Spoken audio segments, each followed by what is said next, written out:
America needs a comeback. I beat a chronic drug addiction and dedicated the last 20 years of my life building the kingdom of God as a pastor and a popular conference speaker. But I watched as our nation slipped further and further away from its destiny. So I came from behind the pulpit to help reunite our country and inspire the church to get out of the four walls and get into the fight for our nation. Now, we talk to people that I've met along the way that are fighting for faith, family, and freedom. I've been fighting my whole life. Now, I'm fighting for you, and these people are fighting by my side. We need a comeback, and I'm an American comeback story. I'm Derrick Gates, and this is The Current.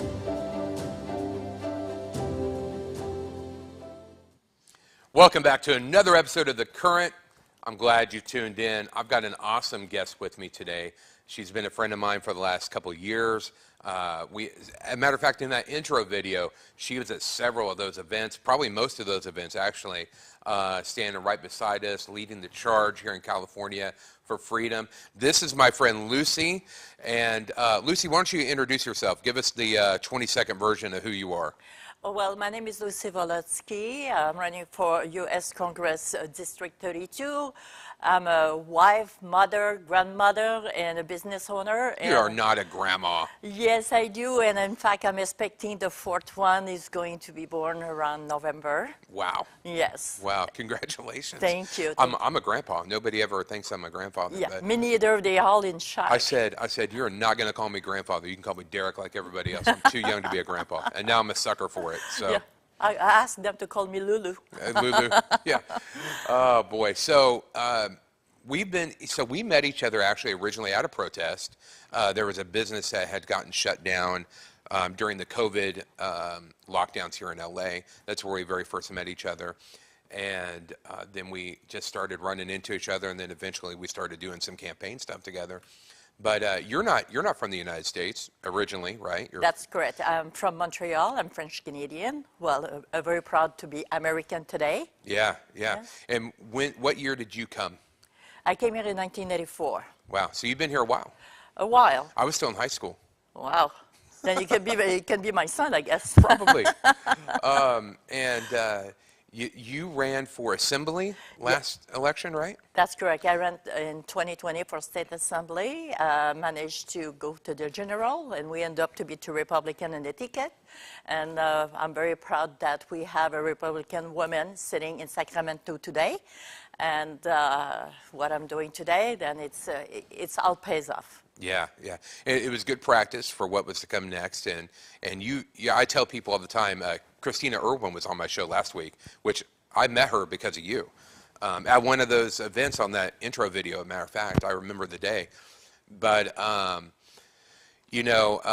tell people all the time, you're the hardest working candidate out there. You know, nobody works harder than you. Nobody knocks on doors like you do. You're at every single event. I think I work hard, but you work much harder than I do. And at the same time, still being a wife, yes, still being a mother, still being a grandmother, and owning a business. That's correct. Because sometimes I'm talking to you and you're got phone calls coming in for Congress, got phone calls coming in for your business. You got customers walking in the door, and you're like, I got to get off. I got to get on a Zoom. I don't know how you do it all. And as a matter of fact, you do all that, and it's just really you. You don't have like a big team. That's correct. Well, I learned at a young age to be very independent, and I think today it's really helping me to guide me and not to wait. But if you want to make something in action, you have to be in action. Then you have to go and go and go. It's the only way you can achieve something. You cannot wait from anybody. This is the result of your success. Yeah, and you're making it happen. Thank you. You're making it happen, and I really believe that you'll win the primary election for sure. I think you're a shoo-in. And, this Brad Sherman is who you're running against. And Brad Sherman, just like probably all of the Democrat political figures in California and really across the nation at this point, are just horrible people. You know, they're just horrible people, and that's why it's a duty of ours to do this. We're trying to save our nation. So you were telling me earlier the percentage of people that feel like the economy right now is really pressing on them. What was the number? What was the percentage? It's more than 80%. More than 80% of people. That's correct. They feel like this is a pressing issue. Tell me what your position is on the economy right now. Well, you know, I came from Canada in 1980, by the way. But we're talking about we are in the worst economy the last 40 years. And in fact, I will tell you a quick thing. I was in Montreal. I was in the real estate, and I was selling homes at almost 20% of interest at the time. Wow. Then when I came here, of course, in 1984, that changed a little bit, and the economy started to pick up because of Reagan changing the uptick to lower the taxes. Right. And it's one of the key, I think, of success. High taxes doesn't help anybody. Right. And it's always hurting the middle class and the underserved people more than the rich people. And for me, I'm not here for the rich. I'm here to talk about the middle class. They always been touched the worst of the economy. And we end up to have more people going down the drain because of that. I agree. And because of the economy, you know, giving money, it's not the success for the people if you really want to be successful. It's to give them the tools of success, to give them, if they want to return to school, maybe to help them at that Right. point.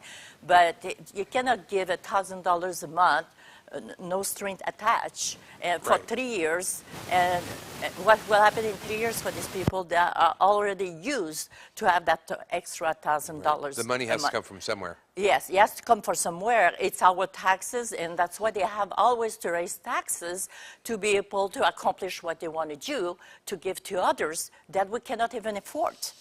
And we all pay for that. And this is what it's happening. They print money and print money. And since the 1913, our economy, really everything changed. If you know a little about economists, then we have a lot of work to do. Because when the Fed came in, that changed all the aspect to become more successful in our life. Right. You know, I read a couple articles on the economy, and it was telling me that in the last 3 years, we've printed more money in the last 3 years than we have for the last 5 decades put together. That's correct. So so more money in 3 years than we have and it's not money that we don't have anything to back it up. There's nothing there to back it up. Well, the fact is, because they're printing money, and of course the cost of goods become higher, people want to a higher pay rate, but you want to give them more money per hour, but they don't realize everything is like a snowball. They want to get ahead. That's right. It's not this. It's really to bring more better job, with higher pay. You know, look, they cut the pipeline. Yeah. The pipeline, they were making great money, the people who were working in the pipeline. And this is like, again, a snowball, because these people were spending money, buy furniture, buy this, buy that. Then, you know, but that cut the economy, and that's the reason where we are right now. That's right. Because they're cutting good paid job that they should not do. That's right. Yes. That's right. So, you know, speaking of the pipeline, you know, we're seeing record gas prices right now. That's correct. And here in California especially, people, you know, that might be watching this from different places around the United States don't realize it. You know, it's as high in LA. I've seen it as high as almost $8 a gallon. I think at average we're looking at about $7 a gallon right now. And that's for like regular gas. Some other places in between, you know, if you're going in the Central Valley, I've seen it as high as $9 or $10 a gallon. Yeah. You know, what is your opinion on fuel prices? What should they be doing to bring those prices down? Well, first of all, of course, they should have been open the pipeline. They blame between the war of Ukraine and Russia, but it's not the primary problem. It was already high. They want to hide the situation, but we have to become energy independent. And of course, with that, then we can sell our own product to other people, other country, and we have the possibility to do that. they're talking about the Green New Deal. For me, the Green New Deal is a dollar sign. That's right. It's a dollar, it's green. This is what we're talking about. The Green New Deal, who's wanted to, if you want, of course, we want to take care of our planet. We all want to do that. But one thing we have to know, if you want to go with solar system, that's okay. But you have to bring a balance. You cannot cut and dry everything. No, because most people can't afford to go out and get a $60,000 electric car today. They just can't do it. But even though, try to figure everybody will have an electric car today. What about our grid? We are not ready for the electric. We can't handle the power now in California. What are we going to do? And they are not even ready for that. Then it's really an issue they don't even think ahead to resolve the problem. That's right. They just throw things out there just to make you energized, that, oh, we're going to do that for you. But they don't think further than that. And this is where we are today. You know, I'd wondered for a long time, why are the oil companies, the big oil companies, you know, the Shells and the, you know, Phillips 66 or whoever else it is out there, why are they not fighting? Because they're billionaires. These people have so much money. Why are they not fighting against the people that are like, you know, the Green New Deal? And then Neil, many people know Neil, works for our campaign, and my son, just all kinds of different things. He met an oil executive a while back, and the guy said, look, he goes, we don't really care whether or not they do electric or not, because they make so much money off of petroleum in general. You know, plastics are made out of petroleum. All these things, they'll never hurt. You know, they'll never go broke. I think about that.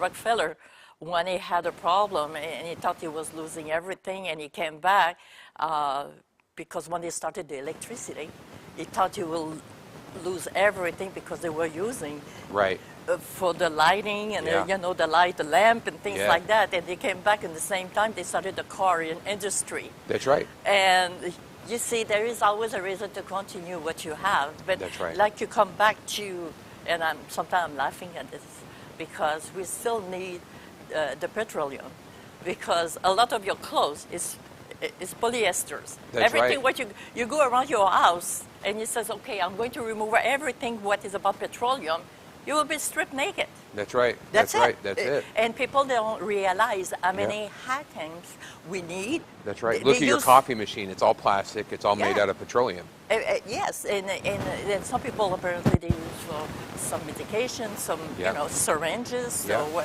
then it's impossible to ban the oil industry. It's impossible. Yeah, it'll never happen. It will never happen, but nobody talk about it. No. Yeah. No. Well, let's talk about crime, specifically in California, because that's where we're at. That's where you're running. I don't know what the crime is like in your district. I'm sure it's much like everywhere else here in Southern California. Tell me what your opinion is. Well, I think when they started to say to defund the police, that changed the idea of the people could do anything what they want, and we cannot control them. Even there was last night, something happened at the front. There was an activities, and some people beat some officers without no reason on this one, I believe, because I have to find the facts. But I think here we don't have no. I'm going to throw out there, I blame the mayor. The mayor doesn't give any damn about to do the right things, to once someone is guilty to put him in his place, and one is not guilty, then to make sure everyone has to have a proper cause to go to court, and guilty or not guilty. And with Gascon, doesn't help neither. Then Gascon has to go. Right. It's a no-brainer. But again, the crime is on rise. We have open borders that we not even know who's coming in. So you're for the wall, against the wall? I'm for the wall, and more than that, we need to bring more people to work at the border. They are exhausted. Our officer, whoever works there, they are exhausted. Right. Because sometimes one person patrols Many 20, square 30, miles. 40 miles. Yeah, I know. Which is dangerous. That's one officer, that's dangerous. Yes, yesterday again, no, 2 days ago, I found out a girlfriend of mine, her niece passed away because of fentanyl. Yeah, And the fentanyl crisis. it's a big problem we're having right now because they are dangerous. Yeah. We don't know where they're coming from. That's right. And the kids, they've been introduced to that and for one day time and they're gone. Then we have a lot of crimes coming from the border also. Then it doesn't help us to catch up what we need to do for our city. Right. We need a lot of law and order, definitely. Yeah. So are there a lot of smash and grabs and that kind of thing up in your area? They do, but I don't think it's as bad than other places. Of Right. course, we have problem with the homeless situation. Right. People, we cannot walk on the sidewalk or things like that. And I think that hurts the economy too. that hurts businesses shut down. Nobody wants to go shop if you have to wade through syringes and beer bottles and whiskey bottles to get to the business. Myself, I have a business, and how many times I came to the business and they were sleeping on our step, front of the doors. Hey, and you sell beds, right? Isn't that your that's business? correct, It's like, yes. do you want a bed? Maybe bring a pillow out for you? And they think, that there is position. I know some homeless, they are really homeless for the right reason. But we need to do more. We have some mental issues and things like that you should be taking care right away. I know there is a lot, don't recall the number, but in 2018, they passed a law that they could take care of the people mentally illness and things like that. To take care of them and to have conservatorship for a while and things like that, but they never apply it. It's sitting there, but nobody apply anything. Right. It's like, okay, come here and do whatever you want. And we, our state wants to just give you a check. Here's $1,000 a month. Here's $1,000 in food stamps, and you just do whatever you want. Just hang out. Well, there is more and more people living again from California. And I always say to the people, don't leave. This is your home. Yeah, fight, stay and fight. Fight, stay. We need to fight that. Living is not an issue. Maybe you're going to have a better life somewhere else, but we need to fight. We need to fight that. It's no point to let it go. Yeah, you can't. Yes. So if you could say that you were like any political person, let's just call it president, who would you say you're most like as far as United States presidents in the past? Well, I can define each president, and they have the good things and bad things. Okay. I can start. What about Obama? What was the good thing? Obama, I don't remember he did anything good. I'm sorry. Well, I was wishing, I'll be honest to you, this is why I have always had the respect for any president. Mm-hmm. I think we should always do that. Yeah. To really, really, really, doesn't matter you are on the side or that side, to wish the president to do well. Right.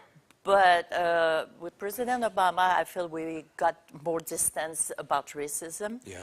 And I had prayed and really prayed for him. And I had a real hope that he was going to be a good president. I thought we needed a black president. I thought that would be good, but he just turned out to be a horrible president. I would tell you, for me, I don't see the color on a person. I see the heart and who they are. It's true. But I want to tell you, my first doll, when I was born, it was a black baby. Oh, yeah? And I was from a little town of 500 people that we didn't have no people black. Then it was and I still have it. Oh, wow. I still have that doll. My mom should make sure, Then we had people in my house. They were black, but we didn't see the colors. Right. We don't see the color. My granddaughter, we were watching a movie. She said, "Grandma, what is the difference between black and white?" I said, "Just tell me." She said, "There is none."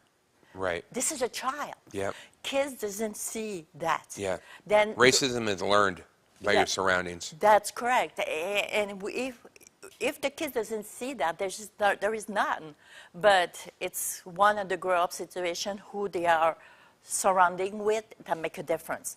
And I really, really want to bring people together because I'm a people person. Yeah. And I like can said, attest to that. I love You people. love people. I love people. You're with them every day, all Yes. day. I don't care who you are, you Right. know, any handicap, it doesn't matter what to me, I see you as one that you're a good person. Right. Yeah, this is why. So let's go back. So a president that you think that you're most like in history. Well, on my time of my lifetime, I think President Trump, he did a very good job as far as policies. People like him or not. Like mean tweets? Do you like mean tweets? You know what, freedom of speech, okay? Yeah. And you take it or leave it. You Yeah. know, you don't have, I don't think, I might do something. Don't get offended by everything? You cannot stop for everything. You'll be offended every day. You Yeah. know, I think you have to continue. It says, okay, you take and leave it, you know, and this is not who I am. Yeah, There's right. some stuff, you know, but as a president, the next president, doesn't matter. Don't look at the person to itself. Is he doing a good job for your That's country? right. That's it. This is number one. Are you happy what's going on in your wallet? Are you happy you can grow? Are you happy? Things were good under Trump. Things were fabulous. We didn't have no war. Everybody was getting pretty much along. Everybody was afraid of him, you know? But, you know, we don't have reason to have all this war. No. But the thing is, it's always money. Even know, it's people just- on the left have said recently this would never happen under Trump. Oh, yeah, You know, I some heard of that. these, you know, like I don't know if you know who Trevor Noah is. He's a late night kind of comedy guy, and he said this would never happen under Trump because other countries respected Trump. Yes. And they knew that he wasn't going to tolerate it. You know, and that's one of the reasons I loved him. Well, yesterday I was speaking, and I said, United States, they are the heart for the rest of the country. Right. And if we don't save California, if we don't continue who we were as a republic, That's right. there is no more country, and it's over. And I wanted the people to understand that. Whoa. I don't know what that was. No, that was a very weird noise. But people have to know that if we don't handle the situation with America first, and California first, especially because we live here, that's it. It's for everyone. That will, you know, maybe some people will be saved here and there, but we'll be in big trouble. I just spoke with someone who's from Cuba. In fact, a few minutes, maybe an hour ago, I called him.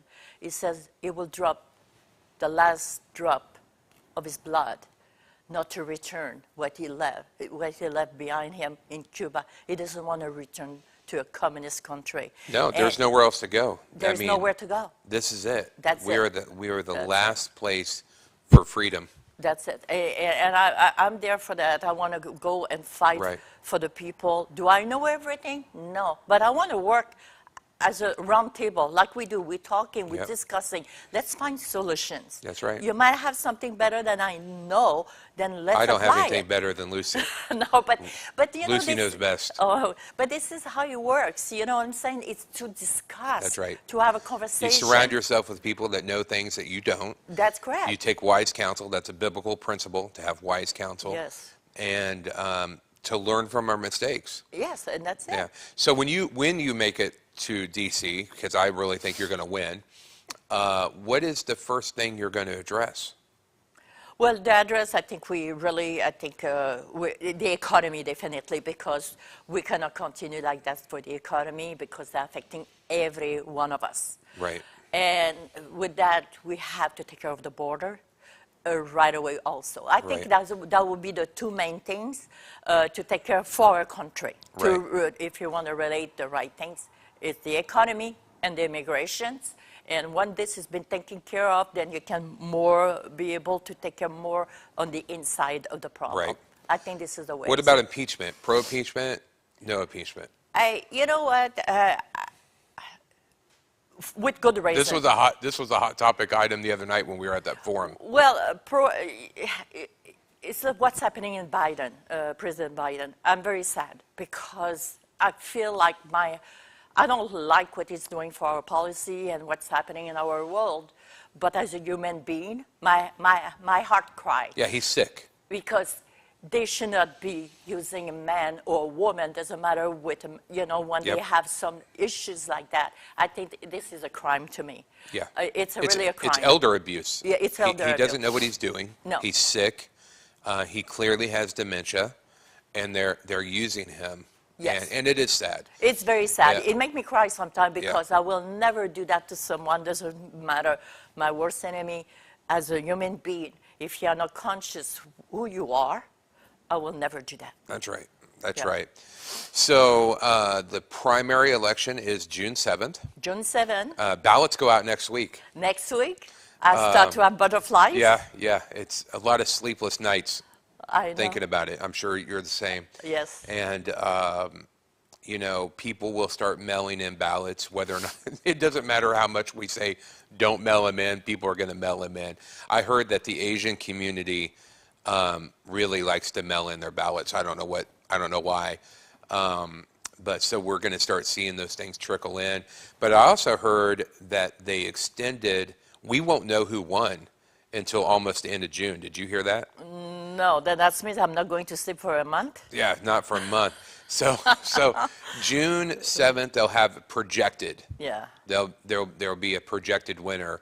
And then sometime between June 7th and end of June, people will, their ballots come in or, whatever happens. So we'll see what happens. Well, I pray God that He give me the right path and to get there for the people. This is my only concern. And we have to overwhelm the system. People have to come out. Traditionally, only, which we talk about it a lot on this show, only 23% of Christians vote. That's not acceptable. Every Christian watching this that's in Lucy's district or my district or whatever district you're in, you need to go out and vote. Yeah. And you need to vote on principle. You need to vote on values. You need to vote on morality. That's right. You have to make it happen. So they can contact you where? Vote for Lucy, VOTEFOR, Lucy, LUCIE.com. You're going to get all information needed. I'm looking forward. I want to win that for all of you. That's right. And you can go to my website. It's listed down below, officialderrickgates.com. If you want to email me, you can do that. The link is there. Guys, God bless you. Thank you for tuning in for another episode of The Current here at the beautiful Cross TV Studios in Duarte, California. I love you. More importantly, God loves you, and we're taking this nation back.